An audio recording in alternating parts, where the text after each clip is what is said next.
বেশিরভাগ শিক্ষকরাও জানেন না যৌন হয়রানির সংজ্ঞাটা কি। আমি দুঃখের সাথে বলতে বাধ্য হচ্ছি যে যথেষ্ট না, কারণ আমি নিজে আরও বেশ কয়েকটা বিশ্ববিদ্যালয়ের যৌন হয়রানি বিরোধী যে সেলগুলো আছে সেগুলোর আমি মেম্বার। তো একাধিক বিশ্ববিদ্যালয়ের অভিজ্ঞতা থেকে আমি জানি যে সেখানে অনেক যেতে হয়, অনেকবার মিটিং করতে হয়, অনেক বসতে হয়। সেই তুলনায় আমার কাছে মনে হয় যে আমাদের যৌন হয়রানি নিপীড়ন বিরোধী যে সেল, সেখানে আমরা অনেক বেশি শুনি না বা দেখি না যে এখানে এমন কিছু হচ্ছে। যেমন শাসনই বলতে পারবে ভালো, কিন্তু সেলের ক্ষেত্রে যেটা ঘটছে সেটা হচ্ছে যে আমার ছাত্রীরা যারা যৌন নিপীড়নের অভিযোগ দিচ্ছেন তারা বারবার খোঁজ নিচ্ছেন যে এটা কিছু হচ্ছে না কেন। ওদের স্বপ্ন পূরণে পাশে থাকতে পেরে আমরা গর্বিত।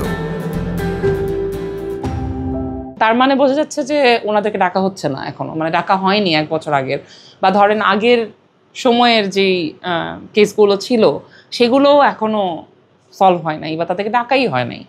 তার মানে তাহলে তো নিশ্চয়ই অনেক জট হয়ে যাওয়ার কথা, অথবা একেবারেই কোনো কেস যাচ্ছে না ওখানে।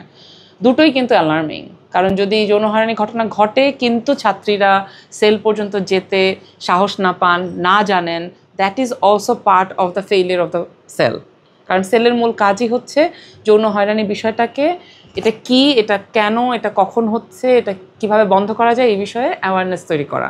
বিচার আচার তদন্ত করা তার মূল কাজ না, তার মূল কাজ হচ্ছে অ্যাওয়ারনেস রেজিং। সেই জায়গা থেকে আমার কাছে মনে হয় প্রচুর কাজ করার আছে। বেশিরভাগ শিক্ষকরাও জানেন না যৌন হয়রানির সংজ্ঞাটা কি। তার মানে উনি এমন কিছু করছেন বা বলছেন যেটা উনি না জেনে বলছেন এবং না জেনে করছেন, কিন্তু উনি আসলে একটা অপরাধ করছেন।